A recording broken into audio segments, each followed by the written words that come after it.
Breaking news చూస్తున్నారు. MLA అరవ శ్రీధర్ కేసులో big twist చోటు చేసుకుంది. వీణపై 2 నాన్ బెయిలబుల్ కేసులు రిజిస్టర్ అయ్యాయి.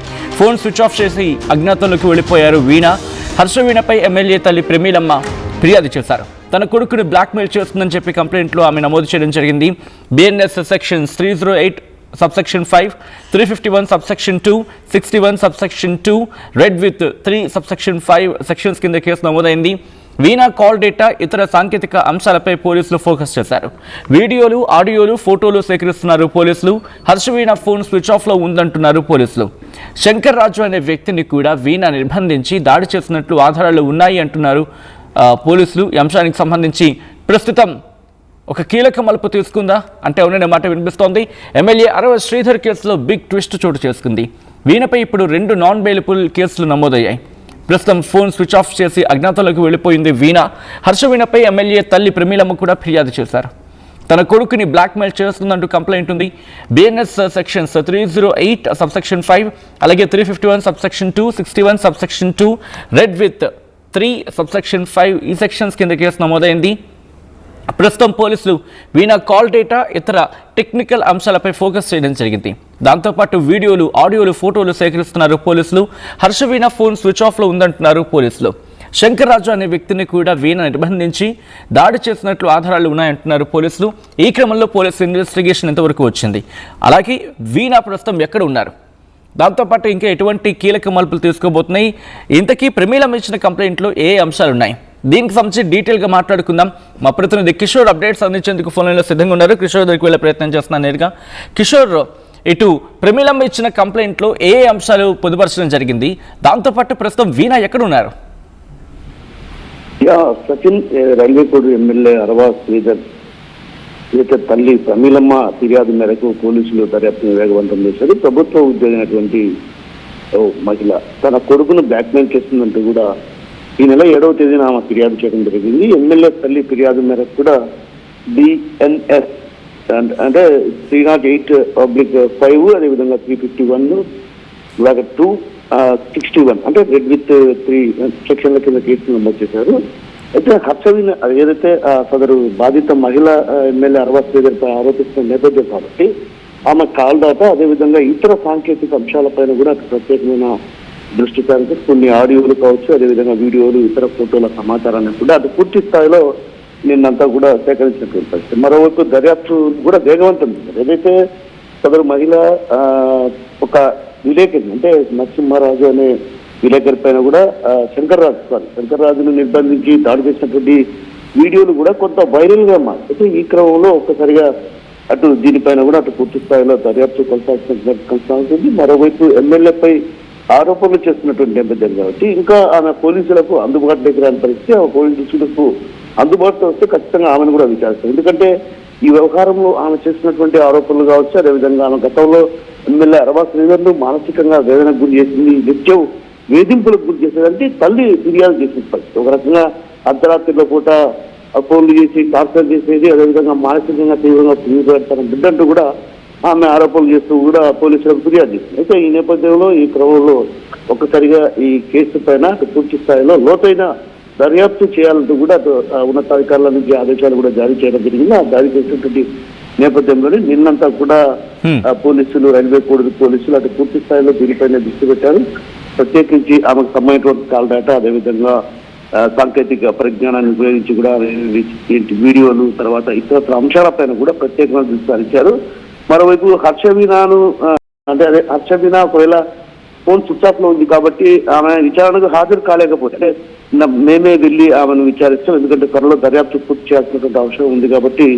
అదేవిధంగా ఒక విలేకరి ఏదైతే శంకర్ రాజు పైన కూడా గతంలో దాడి చేసింది, ఏదైతే వీడియోలకు సంబంధించిన వ్యవహారాల్లో కూడా ఆమె దాడి చేసింది, అంటే ఇంట్లో నిర్బంధించి దాడి చేసినటువంటి ప్రయత్నం కొనసాగిందంటూ కూడా అది కూడా సోషల్ మీడియాలో వైరల్ గా మారింది. ఇలా ప్రతి అంశాన్ని కూడా ఏదైతే ఒకవైపు ఎమ్మెల్యే అరవ శ్రీధర్పై ఆరోపణలు చేస్తున్న నేపథ్యం, అదేవిధంగా కొన్ని రోజుకు కొత్త వీడియో వెలుగులోకి రావడం, ఇలాంటి ప్రతి అంశాన్ని కూడా అటు పోలీసులు క్షుణ్ణంగా పరిశీలిస్తున్నారు.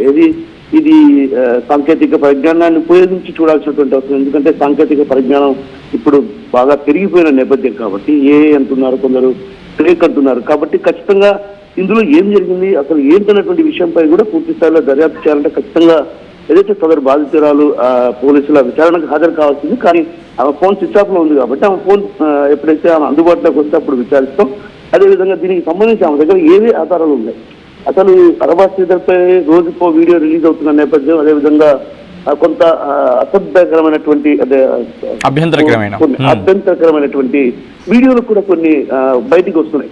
అంటే ఈ క్రమంలో అసలు ఈ వీడియోలు అసలైనవా నకిలీవా అన్నటువంటి నిర్ధారణ చేసుకోవాలన్నా కూడా తన దగ్గర ఉన్నటువంటి సెల్ ఫోన్ ఆధారంగా చేసుకొని వాళ్ళు అక్కడ ఉన్నటువంటి ఇవి వీడియోలు ఎలా వచ్చాయి, అసలు నిజంగా వాస్తవానికి ఇది తీసినట్టుగా కాదనేది ఆ అభ్యంతరకరమైన వీడియోలు చూడాల్సినటువంటి అవసరం ఉంది. కాబట్టి ఖచ్చితంగా ఆ దిశగా అడుగులు వేస్తున్నారు పోలీసులు. అయితే ఈ క్రమంలో ఆమె సెల్ ఫోన్ స్వాధీనం చేసుకున్న తర్వాత ఆమె కాల్ డేటా ఇప్పటికే ఆమె కాల్ డేటాను కూడా తీస్తున్నారు. ఇక ఎవరెవరికి ఫోన్ చేశారు ఏంటన్నటువంటి విషయం పైన కూడా అటు పూర్తి స్థాయిలో దర్యాప్తు కొనసాగుతున్న పరిస్థితి. మరోవైపు ఆమె మాత్రం అందుబాటులోకి రావడం లేదు కాబట్టి ఖచ్చితంగా ఆమె ఒకవేళ రాజంపేట రైల్వే కోర్టు కానీ రాలేకపోతే ఆమె ఎక్కడున్నారో చెప్తే మేమే అక్కడికి వెళ్ళి విచారణకు కూడా ఆమెతో విచారిస్తామంటూ కూడా పోలీసులు చెప్తున్నట్టు. ఆల్రైట్, ఇప్పుడు అంటే వీణకు సంబంధించి మాట్లాడుకున్న క్రమంలో వీణ సన్నిహితులు కావచ్చు, లేకపోతే వీణ కుటుంబీకులు కావచ్చు, ఎవరైనా పోలీసులోకి టచ్లోకి వచ్చారా, లేకపోతే పోలీసులు ఏమైనా కాంటాక్ట్ చేసే ప్రయత్నం జరిగిందా? అంటే ఈ రోజు రేపట్లో ఏమైనా అదుపులోకి తీసుకునే అవకాశం ఉందా, లేకపోతే పోలీసులు ఏమంటున్నారు ఈ అంశానికి సంబంధించి? కిషోర్, నిన్ననే సిఐ మాట్లాడడం జరిగింది. ఏదైతే తను చెప్తున్నటువంటి మాట ఏంటంటే, మేము కేసును పూర్తి స్థాయిలో దర్యాప్తు కొనసాగిస్తున్నాం, ఎందుకంటే ఈ వ్యవహారం అటు రాష్ట్ర స్థాయిలో సంచలనంగా మారింది కాబట్టి అసలు ఏం జరిగింది, ఈ వ్యవహారంలో ఎవరి తప్పు ఉంది ఏంటి అన్నటువంటి విషయం పైన కూడా అటు ఉన్నతాధికారులు ఆరాధిస్తున్నటువంటి నేపథ్యం కాబట్టి ఖచ్చితంగా దీనిపైన పూర్తి స్థాయిలో దర్యాప్తు చేసి ఉన్నతాధికారులకు నివేదించాల్సినటువంటి పరిస్థితి ఉన్నట్టు కూడా నిన్న సిఐ చెప్పడం జరిగింది. అయితే సిఐ అర్బన్ చంద్రశేఖర్ కూడా నిన్న ప్రెస్ మీట్ పెట్టి అదే పనిగా చెప్పడం జరిగింది. ఏదైతే ఈ వ్యవహారం అంటే ఇప్పుడు ఎమ్మెల్యేపై వేసినటువంటి ఆరోపణలు కావచ్చు, అభియోగాలు కావచ్చు, అదే అభ్యంతరకమైనటువంటి వీడియోలు ఉన్నాయి, అవన్నీ కూడా రోజుకు ఒక వీడియో రిలీజ్ కావడాన్ని కూడా కొంత అర్బన్ సిఐ చంద్రశేఖర్ సీరియస్ గా తీసుకుంది. ఏదైతే ఈ వ్యవహారంలో అసలు ఏం జరిగింది, ఇంతకీ ఎమ్మెల్యే అరబాజ్ శ్రీధర్ తప్పు ఉందా లేదా అన్నటువంటి విషయాన్ని పక్కన పెడితే ముందు అసలు ఈ అభ్యంతరకమైన వీడియోలు ఎలా వచ్చాయి, అసలు ఏంటి అసలు ఏం జరిగింది, దీనిపైన పూర్తి స్థాయిలో దర్యాప్తు కొనసాగించాలంటే ఖచ్చితంగా అయితే సదరు బాధితురాలు కూడా కంపల్సరీ విచారణకు హాజరు కావాలి. అయితే విచారణకు హాజరు కావడం లేదు కాబట్టి ఆమె తల్లి కూడా ప్రస్తుతం రైల్వే కోడూరులో ఉన్నటువంటి సదరు మహిళ ఇప్పుడు ప్రస్తుతం ఆమె ఎక్కడికి మకాం మార్చారనే విషయం కూడా మాకు స్పష్టత లేదు. ఒకవేళ ఇన్ కేస్ మాకు ఆమె అందుబాటులోకి రావడం లేదు కాబట్టి ఆమె ఫోన్ స్విచ్ ఆఫ్ లో ఉంది కాబట్టి ఆమె అందుబాటులోకి వచ్చిన వెంటనే మేము ఏదైతే విచారణగా ఆమెను పిలిచే అవకాశాలు ఉన్నాయో విచారణకు రాలేని పక్షం అయితే మేమే అక్కడికి వెళ్ళి విచారిస్తాం. అయితే ఆమె తల్లి కానీ ఇతరత బంధువర్గాలు ఎవరు కూడా మాకు అందుబాటులోకి రావడం లేదు కాబట్టి బంధువులు కానీ లేదంటే ఆమె తల్లి కానీ అందుబాటులోకి వస్తే ఖచ్చితంగా మేము దీనిపైన పూర్తి స్థాయిలో దర్యాప్తు చేసి ఆమెకు సంబంధించి ఆమెకు జరిగిన అన్యాయం ఏంటి పూర్తిగా అటు ఆమె వాస్తవానికి ఏంటి అభ్యంతరకరమైన వీడియోలు ఎలా ఏంటి అనేది కూడా అటు పూర్తి స్థాయిలో ఆమెతో విచారించి ఆ తర్వాత అధికారులకు నివేదించడం జరుగుతున్నట్టు కూడా నిన్న సిఐ చంద్రశేఖర్ చెప్పడం. అంటే ఒక రకంగా ఆమె అందుబాటులోకి వస్తే ఖచ్చితంగా ఈ వ్యవహారం పైన అటు పూర్తి స్థాయిలో పోలీసులు కూడా విచారించే అవకాశం ఉంది. ఎందుకంటే ఇప్పటికే వాళ్ళు ఆమె కాల్ డేటాను ఆధారంగా చేసుకుని విచారిస్తే అదేవిధంగా సాంకేతిక పరిజ్ఞానంతో ఆమె ఎక్కడుంది ఏంటన్నటువంటి విషయం పైన కూడా అటు ఆరాధిస్తున్నారు కాబట్టి ఖచ్చితంగా ఈ రోజు కానీ రేపు. అంటే వీణకు సంబంధించి మాట్లాడుకునే క్రమంలో ఇంకా ఎవరైనా ముందుకు వస్తున్నారా కేసెస్ నమోదు చేయడానికి, లేకపోతే కంప్లైంట్ చేయడానికి ఇంకెవరైనా ముందుకు వచ్చే అవకాశం ఉందా? ఏమైనా చర్చ జరుగుతోంది అక్కడ? పోలీసులు కూడా ఇదే అంశాన్ని ప్రస్తావిస్తున్నారు. ఏదైతే అరబాజ్ శ్రీధర్ తల్లి నేను ఫిర్యాదు చేసిన నేపథ్యంలో కూడా నేను ఫిర్యాదు చేసి ఇన్ని రోజులు వస్తున్నా కూడా ఎందుకు దీనిపైన విచారణ తీసుకోలేదు అంటే ఒక రకంగా పోలీసులు నిజంగానే బిజీ షెడ్యూల్ అంటే పండగ సందర్భంగా సంక్రాంతి పండుగకు చంద్రబాబు స్వగ్రామానికి రావడం ఆ నేపథ్యంలో బందోబస్తు నేపథ్యంలో కాబట్టి దీనిపైన మేము పూర్తిగా విచారించలేదు, ఇప్పుడు ప్రత్యేకంగా దృష్టి పెట్టామని అంటున్నారు. అయితే గతంలో కూడా ఈ మహిళ నేను ఎక్కడ నాకు న్యాయం జరగదు పోలీస్ స్టేషన్లో అనేది తను చెప్తున్నటువంటి అంటే ఇక్కడ ఆమె సదరు మహిళ ఎవరైతే ఉన్నారో ఆ సదరు మహిళకు కూడా ఫిర్యాదు చేయడానికి వెళ్ళాలని కూడా మనకు చెప్పడం జరిగింది. అంటే ఈమె వెళ్ళిందా వెళ్ళలేదా అన్నటువంటి విషయాన్ని పక్కన పెడితే కానీ ఇప్పటి వరకు అయితే మాత్రం తన తల్లి మాత్రం ఏదైతే కేసు నమోదు చేసిన అరబాజ్ శ్రీధర్ తల్లి ఫిర్యాదు చేయడంతో ఒక్కసారిగా పోలీసులు ఈ దిశగా దర్యాప్తు కొనసాగుతున్నారు. అయితే ఈమె వీణా కూడా ఒకవేళ ఏదైనా వీణా కూడా ఫిర్యాదు చేస్తే ఖచ్చితంగా ఆమె కూడా కేసు తీసుకొని విచారించే అవకాశాలు ప్రస్తుతం కనిపిస్తాయి. అయితే అలాంటి పరిస్థితి ఇక్కడ ప్రస్తుతం లేదని చెప్పాలి. కేవలం అరవ శ్రీధర్ తల్లి ప్రమీలమ్మ మాత్రమే ఇక్కడ ఫిర్యాదు చేసేటువంటి పరిస్థితి ఉంది. రైట్, అంటే కేవలం ప్రమీలమ్మ మాత్రమే ఇంతవరకు కేసు నమోదు చేసిన సందర్భం.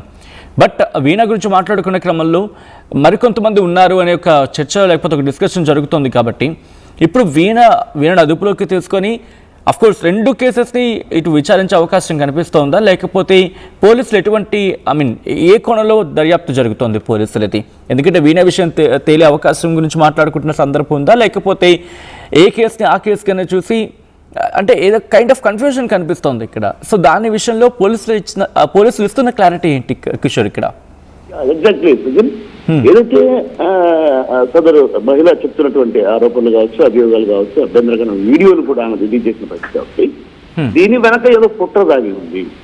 స్వపక్ష నేతలే కుట్ర చేశారన్నటువంటి ఆరోపణలు అటు జనసేన నేతలు కూడా చేస్తున్న పరిస్థితి కాబట్టి ఖచ్చితంగా ఆ దిశగా కూడా పోలీసులు దర్యాప్తు కొట్టాలి. ఎందుకంటే దీనికి వెనక ఎవరున్నారు, అసలు మహిళ వెనక ఉన్న హస్తం ఎవరు, అసలు ఈమెను వెనకుండి ఆడిస్తున్నారా, లేకుంటే ఈమె ఈ విధంగా అరవ శ్రీధర్పై ఆరోపణలు చేస్తున్నారు, లేకుంటే వాస్తవానికి ఆ వీడియోలో ఏం జరిగిందనేది కూడా పూర్తి స్థాయిలో సాంకేతిక పరంగా దాన్ని చూడాల్సినటువంటి అంశం. ఎందుకంటే అది ఏ క్రియేటివిటీ అనేది జనసేన నేతలు అదే విధంగా అరవ శ్రీధర్ కూడా ఆరోపిస్తున్నారు.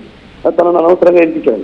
ప్రధానంగా తల్లి మాత్రం దాదాపు 25 కోట్లు డబ్బు అడిగింది. ఆ డబ్బు ఇవ్వకపోవడంతో ఒక్కసారిగా ఈ వీడియోలను బయటపెట్టింది. ఇవన్నీ కూడా నా కొడుకు అమాయకుడని కూడా ఆమె చెప్తున్నటువంటి పరిస్థితి కాబట్టి ఖచ్చితంగా ఏదో దీంట్లో ఏదో కుట్ర అయితే దాగి ఉంది. అయితే అది ఎవరు కుట్ర చేశారు, ఆ కుట్రదారులు ఎవరు, సూత్రధారులు ఎవరు, పాత్రధారులు ఎవరు, అసలు ఈ ఏ క్రియేషన్ చేసింది ఎవరు, అసలు వాస్తవానికి అది నిజమైన వీడియోలా లేకుంటే నకిలీ వీడియోలా? నకిలీ వీడియోలు అయితే ఆ నకిలీ వీడియోలు ఏ క్రియేట్ చేసిందో అంటే దీని వెనక ఒక పెద్ద కుట్రే జరిగింది. ఎందుకంటే రైల్వే కోడూరులో ప్రధానంగా ఇటీవల కాలంలో తెలుగు తమ్ముళ్ల మధ్య వర్గ విభేదాలు తారాస్థాయికి చేరుకున్నాయి. ఇన్ఛార్జి వ్యవహారం కావచ్చు, అదేవిధంగా కొందరు నేతలను కూడా పక్కన పెట్టేటువంటి పరిస్థితి. ఆ పక్కన పెట్టిన నేపథ్యంలో కూడా ఒక్కసారిగా ఈ అంశం ఒక్కసారిగా అరవ శ్రీధర్ని ఇబ్బంది పెట్టే మాత్రం ఖచ్చితంగా అక్కడ పెద్ద వ్యక్తిని టార్గెట్ చేస్తున్నారు కాబట్టి పెద్ద వ్యక్తిని డ్యామేజ్ చేసే అవకాశాలు ఉన్నటువంటి భావనతోనే ఈ విధంగా ఈ కుట్ర చేశారనేది కొంత రైల్వే బోర్డులో చర్చ జరుగుతుంది. కాబట్టి ఖచ్చితంగా దీని వెనక ఎవరున్నారు, అసలు కుట్ర చేసింది ఎవరు, సూత్రధారులు ఎవరు, పాత్రధారులు అన్న అంశం పైన కూడా అటు పోలీసులు దర్యాప్తు కొనసాగిన పరిస్థితి అనిపిస్తుంది. ఒకసారి మీ లైన్లో ఉండే ప్రయత్నం చేయండి కిషోర్. మొత్తంగా అయితే మాత్రం ప్రస్తుతం ఈ కథలో ఒక ట్విస్ట్ చోటు చేసుకుందని చెప్పుకోవాలి. ఎందుకంటే ఇప్పుడు వీణపై కేసు నమోదు చేయడం జరిగింది.